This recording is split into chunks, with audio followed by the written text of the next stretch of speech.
Je vais demander à François Bompard, qui est médecin et qui participe au comité d'éthique de l'INSERM et qui participe aussi à l'initiative Drugs for Neglected Diseases, dont il va nous parler.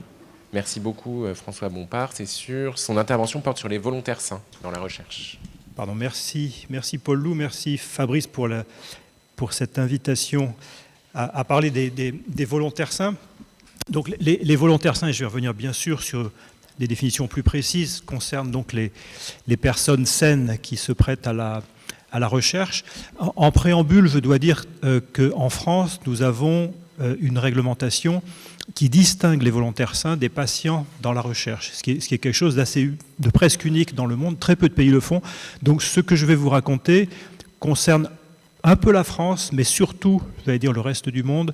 Donc ne prenez pas, j'allais dire, au pied de la lettre tout ce que je vous dis comme étant un problème en France. On pourra peut-être en préciser un certain nombre de choses dans la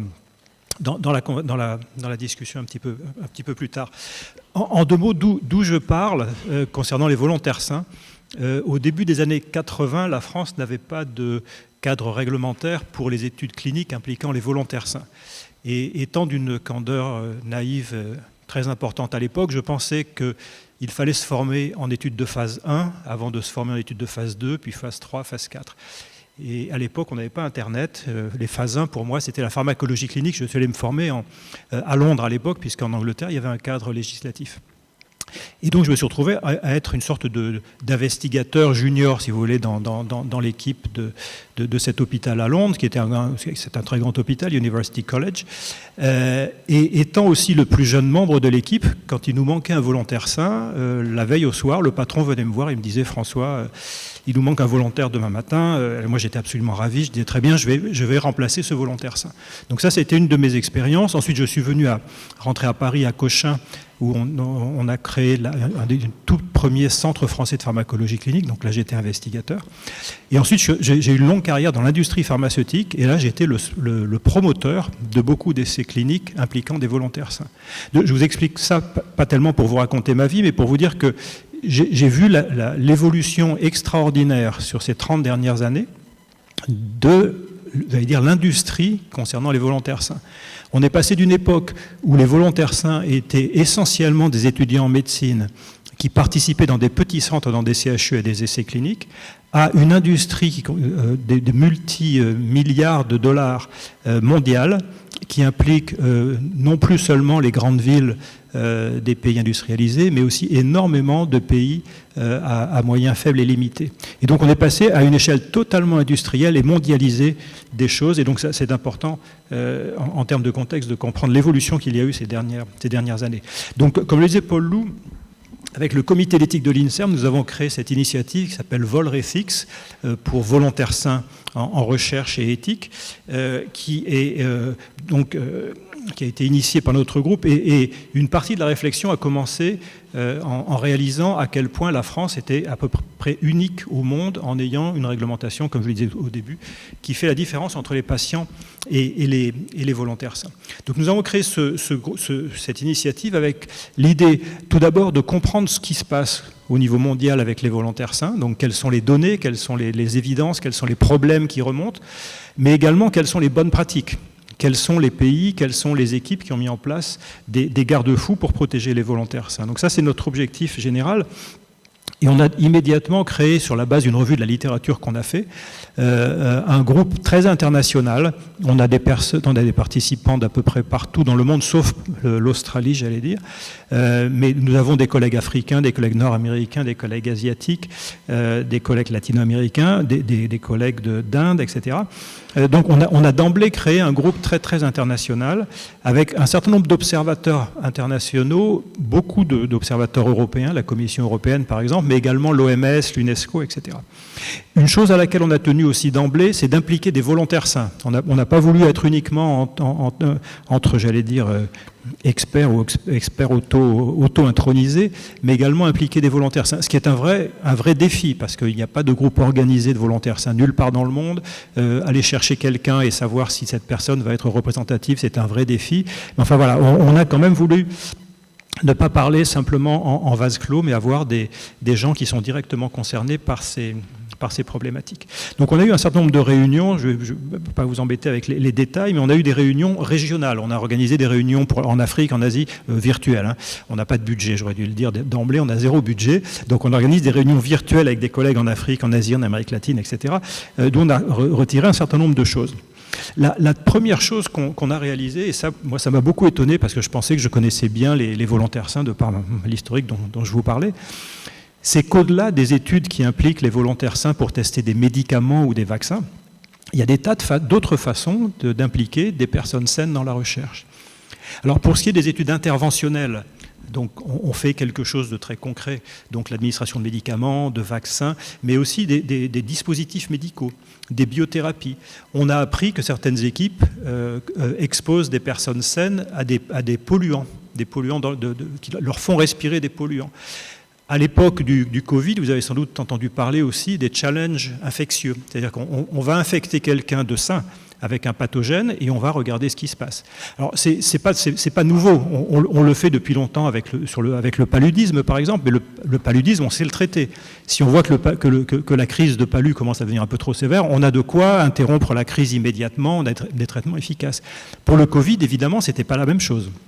On avait là un pathogène dont on avait tout à apprendre, mais surtout, on n'avait pas de traitement efficace. On a exposé quelques personnes saines de façon à comprendre un certain nombre de mécanismes.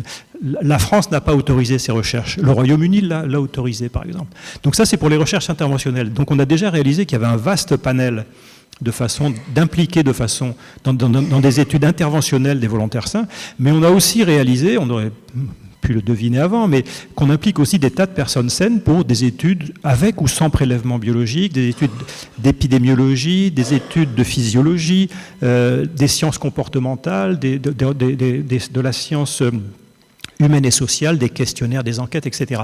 Et tous les gens nous disaient, attendez, moi, je travaille avec des volontaires sains. Et donc là, on a commencé à réaliser l'ampleur de la problématique. C'est qu'on s'est dit, si on essaye de creuser les problématiques concernant toutes ces diverses façons d'impliquer des personnes saines, on risque de se perdre. Donc on a décidé dans un premier temps de nous focaliser sur les situations où les volontaires sains sont les plus à risque, et je vais revenir sur les risques auxquels ils sont exposés, les plus à risque, tout en gardant le contact avec les collègues qui travaillent sur d'autres problématiques, j'allais dire, où le niveau de risque est moindre, mais dans un premier temps, on se focalise sur les situations les plus à risque, et du coup, nous avons défini les volontaires sains sur 3 bases. Ce sont des personnes qui sont présumées être en bonne santé, c'est par définition, mais présumées être en bonne santé sur la base de tests spécifiques que l'on va faire pour une étude. Deuxième chose, ce sont des personnes qui acceptent de participer à des études interventionnelles et sans attendre de bénéfices directs pour leur santé. Et la troisième chose, et ça c'est fondamental, ce sont des gens qui reçoivent une compensation financière. Ce sont des gens qui reçoivent de l'argent. Donc les 3 paramètres, c'est la bonne santé, l'étude interventionnelle sans attendre de bénéfices pour sa propre santé et le fait de recevoir de l'argent. Donc on se focalise là-dessus et ce que je vais discuter maintenant concerne vraiment cette population particulièrement à risque de personnes saines. Donc on a commencé à regarder qu'est-ce qui est disponible.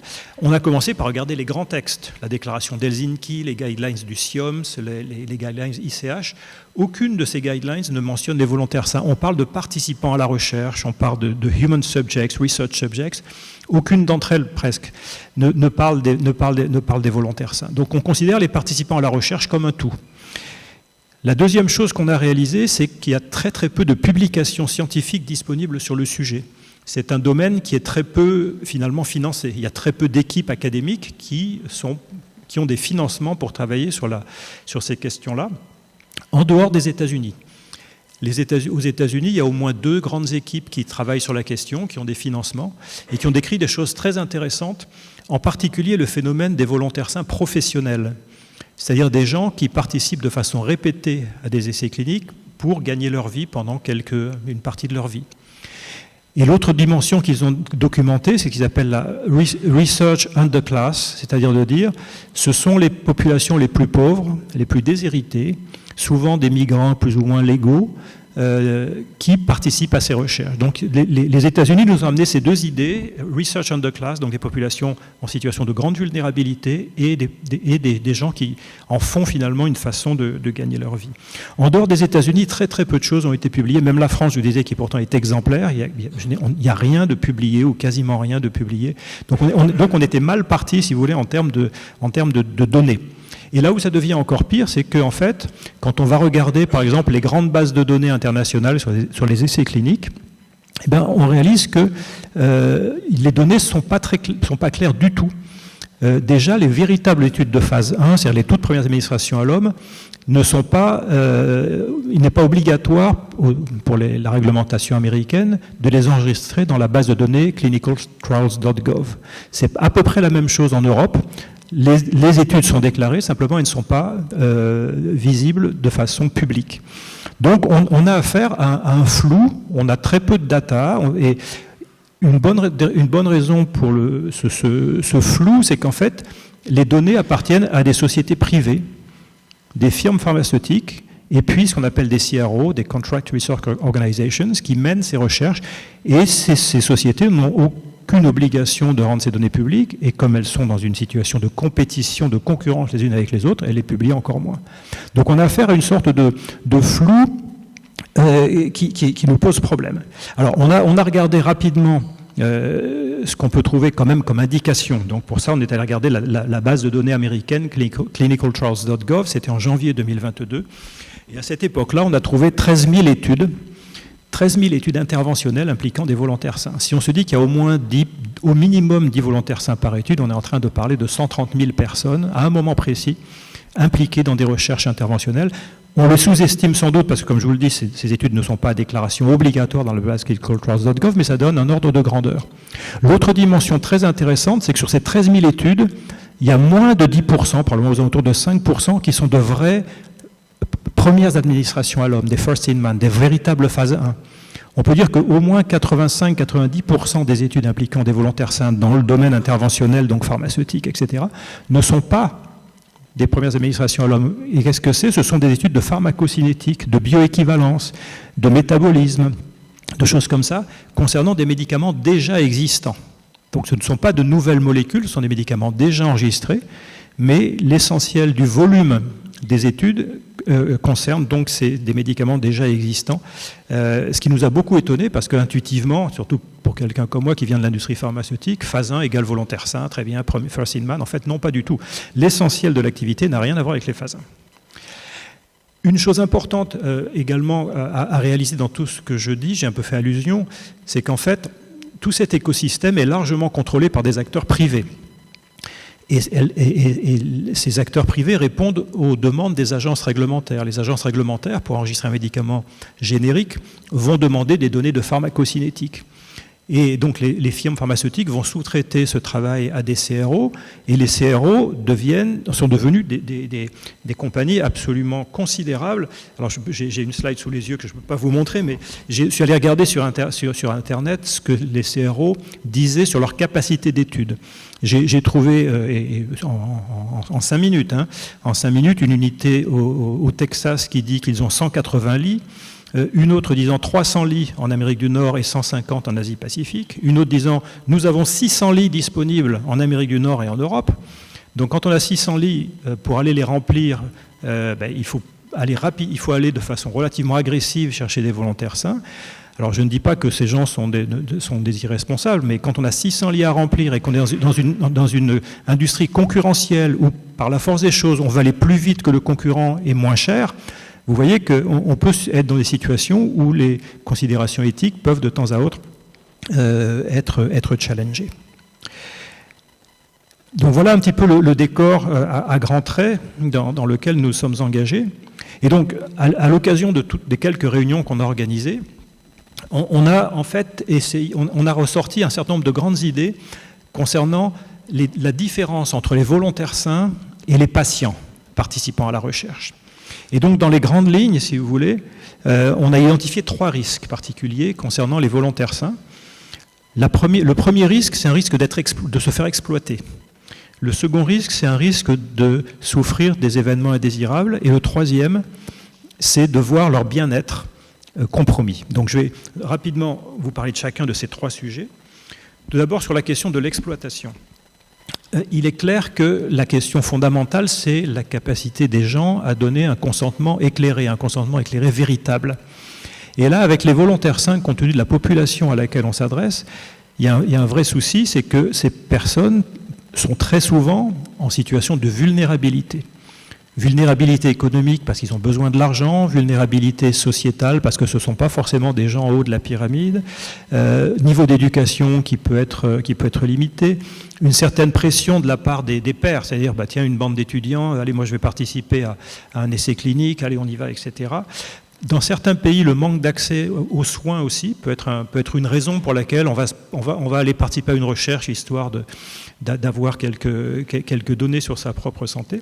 Et donc ça en termes de risque d'exploitation, c'est majeur. On a affaire à des populations qui sont en situation de vulnérabilité. Ce sont souvent des gens plutôt jeunes, des gens d'un niveau éducatif variable, qui vont dans la plupart des pays se prêter à ces recherches. Donc là, la notion de vulnérabilité là est vraiment centrale. Une autre dimension concernant le risque d'exploitation, c'est la clarté concernant les risques et les bénéfices de l'étude. Comme dans toute étude clinique, on va donner un formulaire de consentement éclairé, formulaire d'information, etc. Ces formulaires sont très indigestes. Mais en plus, concernant les volontaires sains, beaucoup d'investigateurs nous disent les volontaires, ça ne les intéresse absolument pas. Tout ce qu'ils veulent, c'est signer le papier et avoir l'argent. Alors, si c'est ce que l'on sait, il faut se poser la question de se dire comment est-ce qu'on adapte l'information à cette population. S'ils ne sont pas intéressés, comment on les intéresse? On a un devoir au minimum de faire en sorte que l'information qu'on va leur donner sera pertinente pour eux, même s'ils s'en fichent un petit peu. Justement, enfin, il faut le savoir et adapter l'information aux volontaires sains. C'est très très rarement fait. Dans la plupart des circonstances, personne ne s'ennuie avec ça. On se contente d'avoir le papier et on le fait signer. Concernant toujours le risque d'exploitation, il y a la question centrale de l'argent. Et ça change tout. Le fait que de l'argent soit au milieu de la discussion, ça change absolument tout. Dans 2 dimensions. Soit on paye insuffisamment les volontaires sains et on les exploite, soit on les paye trop et du coup, on affecte leur autonomie, leur capacité à dire non. Donc là, on est toujours sur la ligne de crête. Une autre dimension importante de l'argent, des questions financières qu'on a découvertes en parlant avec les volontaires sains, c'est la question des bonus. C'est-à-dire que vous recevez un bonus si vous avez tout bien fait pendant l'étude, vous êtes allé au bout de l'étude, vous avez fait tous les prélèvements en temps et en heure, mais si vous n'allez pas au bout, vous êtes financièrement pénalisé. Et ça, c'est contraire avec tout ce qui était écrit sur les documents de consentement éclairé. On vous dit, vous pouvez vous retirer à tout moment, sans en subir aucune conséquence. Ce n'est pas ce qui se passe pour les volontaires sains. Et donc ça, c'est une dimension majeure. L'argent change, et une des raisons pour lesquelles les volontaires sains sont très différents des autres participants à la recherche. Donc tout ça, c'était autour de l'exploitation. Concernant le risque j'ai des slides en anglais sous mes yeux, being harmed, de souffrir des événements indésirables. Là, c'est très particulier aussi. La première chose, c'est que le risque d'événements indésirables est une dimension inhérente à la recherche impliquant des volontaires sains quand on parle d'études de phase 1. On veut délibérément aller jusqu'au point où on commence à détecter des événements indésirables. Alors en général, on s'arrête avant que les événements indésirables soient sérieux, on cherche juste des signaux. Mais malgré tout, ça n'a rien à voir avec la façon dont on administre des médicaments à des patients. Pour les patients, on cherche d'abord un bénéfice. Là, chez les volontaires sains, on cherche délibérément à flirter avec les événements indésirables. Donc ça, c'est une dimension fondamentale sur le risque de subir des événements indésirables. L'autre facteur, j'allais dire, qui complique les choses, c'est cette notion de volontaires sains professionnels. Des gens qui participent de façon répétée et clandestine à plusieurs essais, alors pas forcément en même temps, mais de façon très rapprochée, sans respecter la durée de washout, qui en général est aux alentours de 3 mois. Quelqu'un qui participe de façon trop répétée ou trop proche à des événements, à des essais cliniques, bien sûr s'expose soi-même à des interactions, des événements indésirables, mais en plus va complètement polluer les résultats de l'étude. On ne saura plus du tout de quoi on parle là. Et donc ça, c'est un problème central des volontaires sains, qu'a d'ailleurs très bien adressé la réglementation française, c'est comment éviter les phénomènes de volontaires sains professionnels. Une autre dimension dans beaucoup de pays du monde, c'est est-ce que les comités d'éthique sont capables d'évaluer les risques particuliers concernant les volontaires sains quand ils revoient un protocole. Beaucoup de comités d'éthique revoient des protocoles concernant des patients. Est-ce qu'ils sont tous équipés pour évaluer et éventuellement challenger le bien fondé des études, de dire est-ce qu'il n'y a pas une façon peut-être d'obtenir les mêmes informations sur la base de modélisation, de données animales, de choses comme cela. Voilà. Donc dans beaucoup de pays, ce n'est pas le cas. Dans beaucoup de pays également, il n'y a pas de standard pour les investigateurs ou les sites menant des études avec les volontaires sains. Dans beaucoup de pays, il n'y a aucune exigence, par exemple, d'être proche d'une unité de soins intensifs, ni même d'un hôpital en cas d'événement indésirable. Donc la réglementation, finalement, permet un peu n'importe quoi, et ça, c'est évidemment une des causes d'exposition à des risques. Après, il y a la question de l'assurance. Quelqu'un qui se prête à des essais cliniques doit être assuré. Et c'est assez compliqué. Alors, c'est déjà assez compliqué quand un événement indésirable survient pendant l'essai, mais quand il survient à distance, là, c'est encore particulier. En se souvenant, encore une fois, qu'on a affaire à des populations saines. Donc là, la question de l'assurance est encore plus compliquée. Et, in fine, également le risque de dumping éthique. C'est-à-dire qu'on risque d'exposer des gens à des événements indésirables, d'autant plus que la réglementation sera laxiste dans certains pays. Et donc c'est le dumping éthique. On ne va pas faire les essais là où la réglementation est stricte. Par exemple en France, c'est inutile de vous dire qu'en France, il y a pratiquement plus d'essais de phase 1 qui sont faits. Alors il y a des explications à cela, mais la France a perdu énormément de sa capacité à mener des essais cliniques de phase 1, partiellement à cause de lourdeur administrative, etc., mais aussi probablement parce que la France est un des pays avec une réglementation les plus protectrices des volontaires sains. Et donc, c'est peut-être pas un hasard. C'est peut-être pas un hasard que les essais cliniques soient faits dans des pays avec des réglementations moins strictes. Dernière chose, donc je vous ai parlé le risque d'exposition à l'exploitation aux événements indésirables, c'est la question du bien-être des volontaires sains. Et là, bon, je ne vous lis pas la chose, mais c'est une collègue américaine qui a écrit un texte très clair disant « Les volontaires sains sont impliqués dans des essais qui ont lieu dans des lieux fermés. On n'est pas dans l'hôpital où la famille, les proches viennent vous voir, ce n'est pas des lieux ouverts au public, ce sont des lieux fermés. » pour protéger les volontaires, pour protéger la recherche, etc. Certes, mais enfin, ce sont des lieux fermés dans lesquels les volontaires ont énormément de contraintes concernant l'exercice physique, l'alimentation, qu'est-ce qu'ils boivent, est-ce qu'ils peuvent fumer, etc. Ils sont souvent contraints d'être allongés pendant de longues périodes de temps, des prélèvements sanguins de façon répétée, parce que ce sont souvent des études de pharmacocinétique. Tout ça, ce sont des circonstances qui n'ont rien à voir avec la façon dont on traite des patients à l'hôpital ou bien les conditions dans lesquelles on mène des recherches impliquant des patients. Des chercheurs américains ont décrit une situation quasiment carcérale, et c'est pas faux. C'est pas faux. Alors il y a des raisons pour cela, mais ce qui est important dans ce que je suis en train de vous raconter, c'est de dire que ce sont des circonstances qui n'ont rien à voir avec ce qui se passe lorsque l'on mène des recherches avec des patients. Et alors pour rendre les choses peut-être un peu plus concrètes, et c'est vraiment pour finir, j'ai pris quelques extraits de choses qu'on a appris d'Inde et des États-Unis. En interrogeant des chercheurs et des volontaires sains en Inde, quelqu'un nous a dit, vous savez, pour une étude d'une semaine de pharmacocinétique en Inde, vous gagnez 10 fois plus que le salaire minimum indien. Donc en une semaine de volontaires sains, vous gagnez 10 fois plus que ce que va gagner le travailleur moyen. Et on a entendu parler aussi d'un groupe WhatsApp qui s'appelle Blood Money, dans lequel des volontaires sains potentiels échangent des recettes, en disant il y a une belle étude à tel endroit, évitez de parler de ci ou de ça, voilà. Et il y a un volontaire qui avait 32 ans. À 32 ans, il avait participé déjà à plus de 40 essais. Pourquoi ? Parce qu'il avait besoin de ça pour manger. Et ce volontaire disait, bien sûr, vous imaginez bien que we break the rules. Bien sûr qu'on ne respecte pas les conditions de l'étude, bien sûr qu'on va mentir, bien sûr qu'on va dire qu'on n'a pas d'événement indésirable. Donc voilà, donc ça c'est l'Inde. C'est juste un cliché, enfin un instantané à un moment donné. Les volontaires sains nord-américains, alors là c'est un tout autre univers parce que ce sont des gens qui sont très loquaces, très directs dans leurs expressions. Ils nous ont dit clairement, nous on fait ça parce qu'on a besoin de payer les factures à la fin du mois. Et ils ont utilisé une expression que moi j'ai découverte, c'est l'expression gig jobs. Gig jobs, c'est les petits boulots, les boulots précaires c'est quand vous allez prendre votre vélo pour livrer des repas, c'est quand vous faites des petits machins. Et donc ça s'adresse clairement à des gens qui ont besoin de façon urgente d'un peu d'argent, sans aucune protection sociale, sans aucune réglementation, etc. Et donc ils nous ont dit, bah oui, tout à fait. On s'inscrit tout à fait là, quand on a besoin d'argent, on fait un essai. Et certains, on en a eu un qui avait fait plus de 20 études, il nous a dit, mais moi je connais toutes les ficelles, je sais exactement ce qu'il faut dire pour être bien vu, pour être retenu dans l'étude. Et au passage, les CRO adorent les volontaires sains fidèles, parce qu'ils connaissent tout, il n'y a pas besoin de tout leur expliquer, on a confiance en eux, etc. Donc ils connaissent toutes les règles.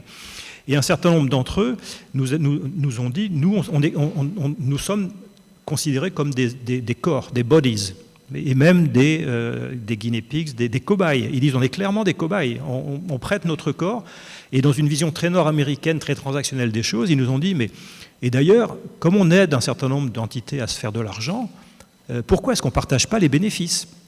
C'est une relation très, très, très transactionnelle. Ils voient les choses en disant « Parfait, c'est un job, je prête mon corps, je devrais participer au partage des bénéfices ».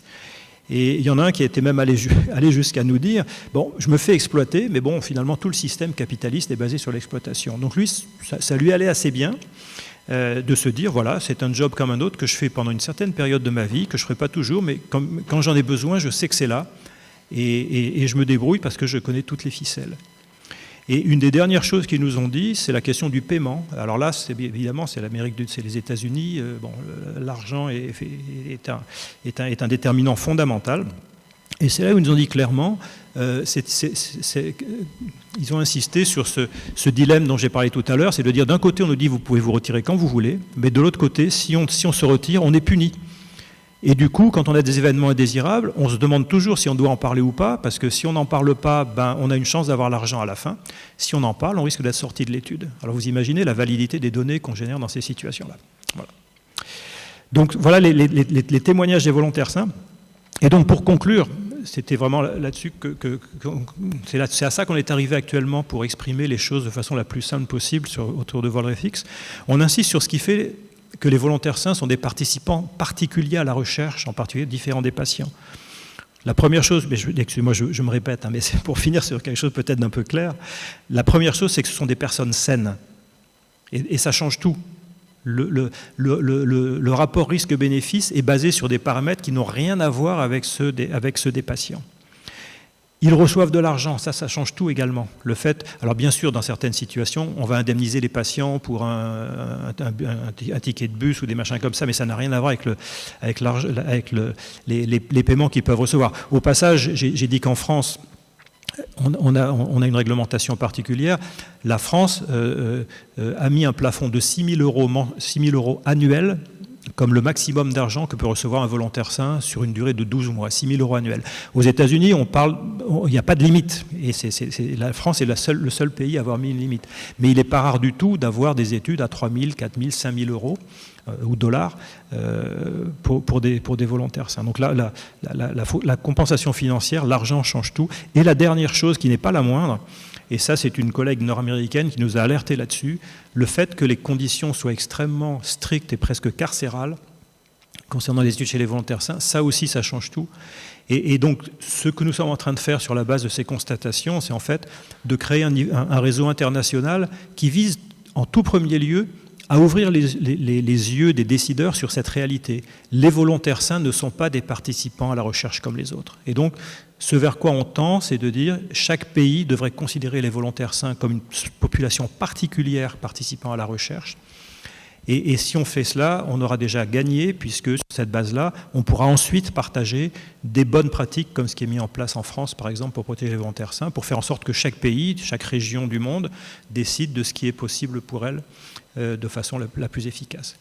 Et donc, juste pour finir sur la France, la France a mis en place depuis plus de 30 ans un registre national de volontaires sains. C'est-à-dire que si vous êtes un volontaire sain, vous devez être inscrit dans un registre national, et l'investigateur va aller vérifier que vous n'avez pas, si vous participez à plusieurs études, vous respectez une durée de temps qui est en général au moins de 3 mois et que vous n'avez pas gagné plus de 6 000 euros sur une durée de 12 mois.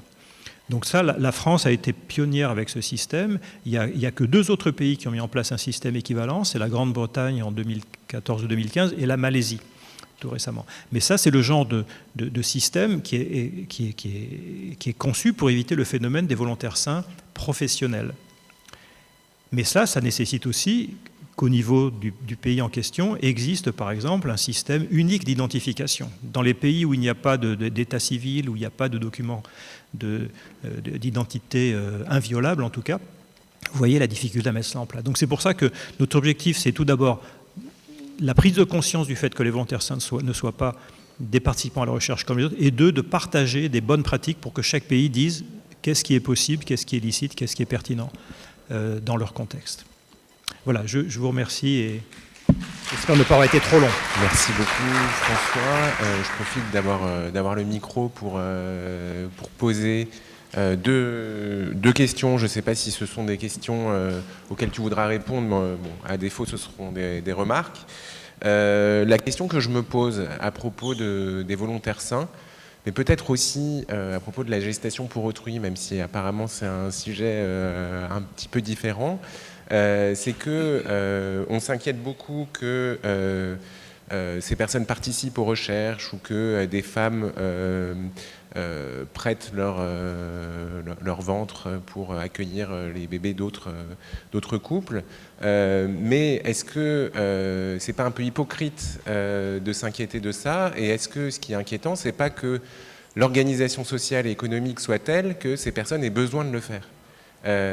Vous voyez ce que je veux dire? C'est-à-dire que est-ce que c'est pas ça qui est problématique? Et est-ce que finalement, en interdisant ça, on n'est pas un peu hypocrite et peut-être aussi un peu paternaliste? Cette personne disait que vous citiez, bon, de toute façon, je me fais exploiter. Je me fais exploiter de cette façon, mais je pourrais me faire exploiter d'une autre façon. Est-ce que finalement, ça ne nous alerte pas sur l'organisation sociale et économique dans laquelle ces gens vivent? Et voilà, donc ça c'était ma première réaction, mais je ne sais pas ce que vous en pensez. Et puis, je voudrais faire un parallèle avec la première intervention, parce que je trouve que c'est intéressant même si apparemment la relation de soins et la relation de participation à la recherche, ça n'a rien à voir, les finalités ne sont pas les mêmes, comme vous l'avez très bien dit. Mais ici, vraiment, on est dans une autonomie très contractuelle. C'est-à-dire qu'il y a une compensation financière, etc. Il y a un contrat, les personnes sont informées des risques, etc. Mais est-ce qu'il ne faudrait pas viser une autonomie qui ne serait pas que contractuelle, mais plutôt de participation à la recherche, c'est-à-dire que de participation au sens de que ces gens soient vraiment impliqués dans l'organisation de l'essai. Donc déjà le fait de les interroger, c'est une façon de les faire participer, mais est-ce qu'on ne devrait pas aller vers cette forme d'autonomie? Et du coup, ça me fait réagir de nouveau sur la première intervention, c'est-à-dire que même dans la relation de soins, est-ce qu'on peut voir l'autonomie autrement que comme une autonomie purement contractuelle, auquel cas, en effet, il faudrait peut-être restaurer l'autorité, mais est-ce qu'il n'y a pas une façon de concevoir l'autonomie, comme le veulent d'ailleurs certains patients, experts, etc. Une autonomie vraiment de participation.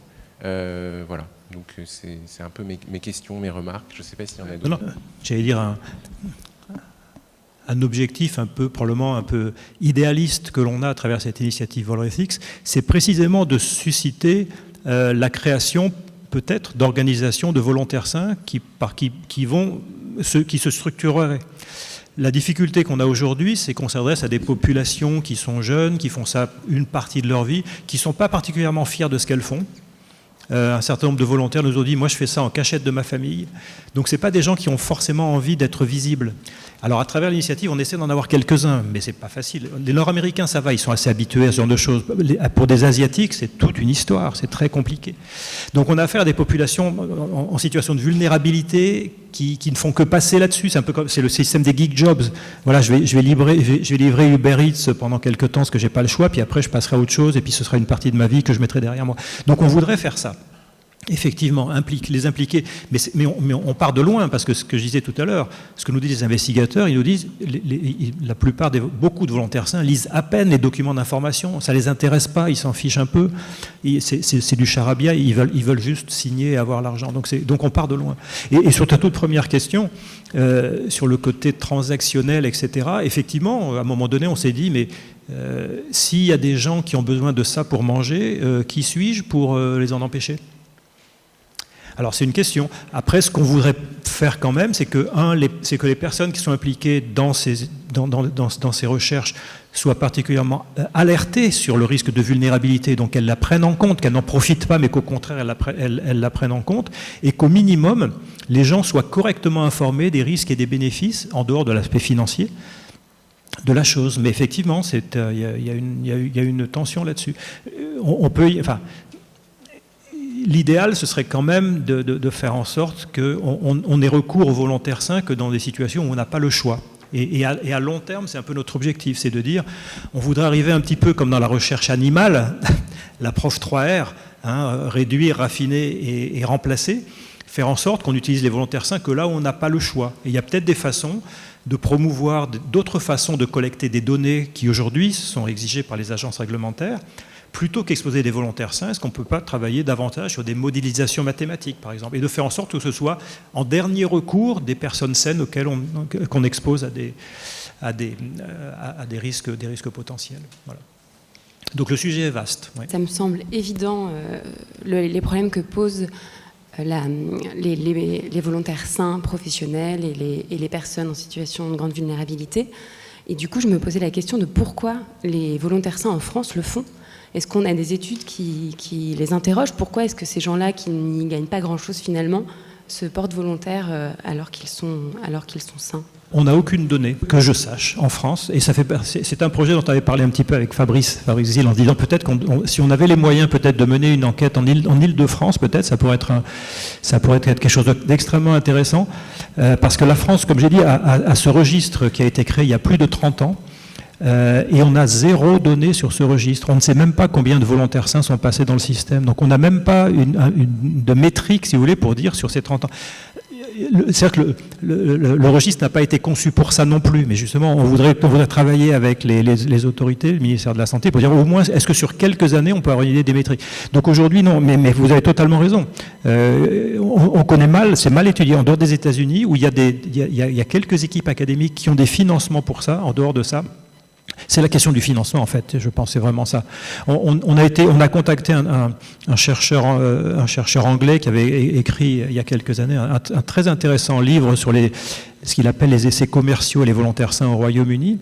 Quand je l'ai eu au téléphone, il était presque ému en disant « Mais c'est un sujet qui vous intéresse ?» Il me disait « Moi j'ai arrêté, je suis passé à autre chose parce que je n'ai plus de financement. » Et donc, ce qui est intéressant, à titre un peu anecdotique, avec ce réseau Volretic, c'est on contacte des gens qui chacun croit être isolé dans son truc, avec peu de financement.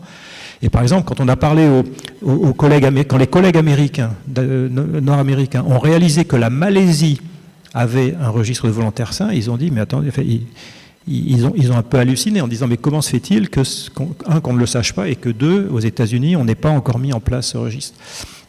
Voilà. Donc un des gros problèmes qu'on a avec ça, et c'est un des objectifs de l'initiative, c'est de faire en sorte qu'on suscite l'intérêt et que du coup des gens précisément mènent des enquêtes comme celle dont vous parlez. Qu'est-ce qui fait que les gens quelles sont les motivations des gens, quels sont les chiffres. C'est très compliqué de parler de situations où on a très très peu de chiffres. Voilà. Bonjour, Elisabeth Grimont, je suis médecin. J'ai été souvent amenée à prescrire ORMM chez les enfants.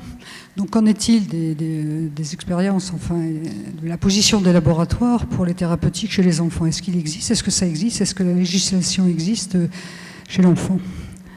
Je vous avouerai que je connais mal la législation française. Je ne pense pas... Je serais très étonné, honnêtement, je ne sais pas.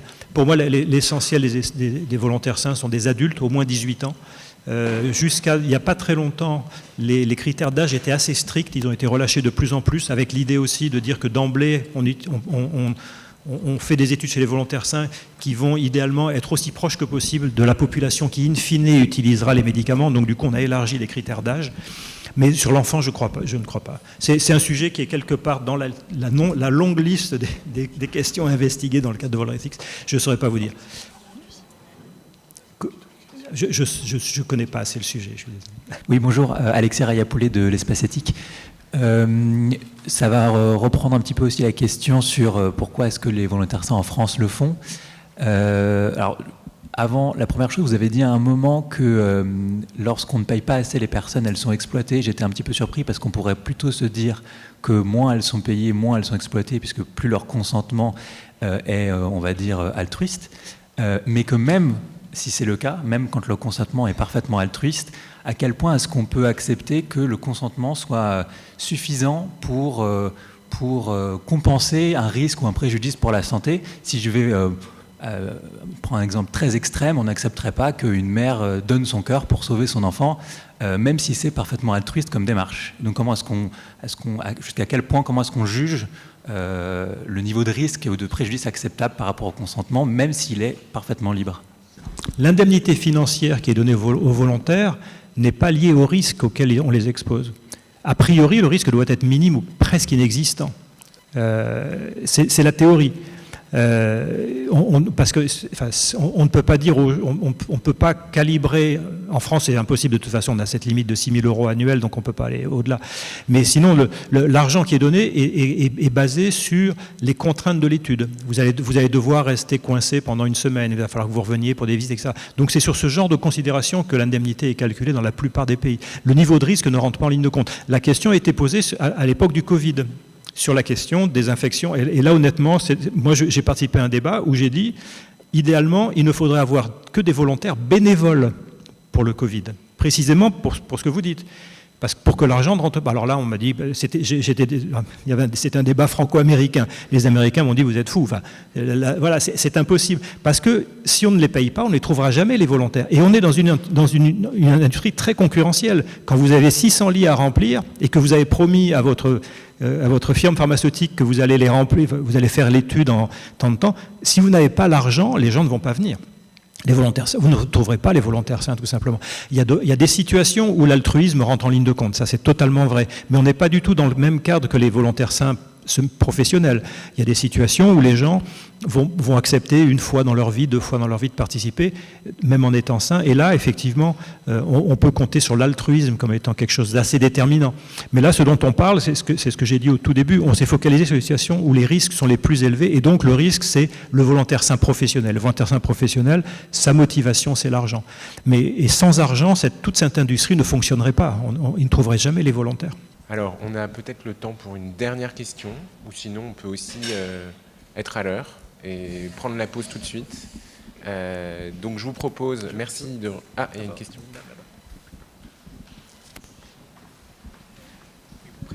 Bonjour, Anne-Sophie Foreau, je suis médecin anesthésiste à Lens dans le Pas-de-Calais. Est-ce que dans les essais de volontaires sains, est-ce qu'on se pose aussi la question du genre, quelle est la répartition homme-femme? Enfin, j'avais notion que les femmes étaient plus ou moins exclues des études. Alors comment ça se passe s'il y a un risque de grossesse? Alors, je pense que si c'est des situations que vous décrivez, peut-être qu'elles ne communiquent pas non plus sur le risque de grossesse. Et est-ce qu'il y a eu des études là-dessus? À l'époque où moi j'ai démarré, c'était que des hommes, effectivement. C'était que des hommes. La situation a évolué. De plus en plus d'études de phase 1 impliquent des hommes comme des femmes, avec toutes les considérations autour de la grossesse, la contraception, etc. Mais c'est un des sujets qu'on aborde dans Volretix, c'est faire en sorte que les études impliquant les volontaires sains soient aussi représentatives que possible du profil des utilisateurs. Et pour des raisons, effectivement, entre guillemets, de simplicité, j'allais dire, au tout début, à l'époque héroïque de la pharmacologie clinique, les femmes étaient exclues, c'était plus simple, etc. On a évolué là-dessus, mais c'est un des sujets qu'il faut qu'on creuse, on en est bien conscient. Oui. Merci beaucoup à François Bompard pour cette intervention.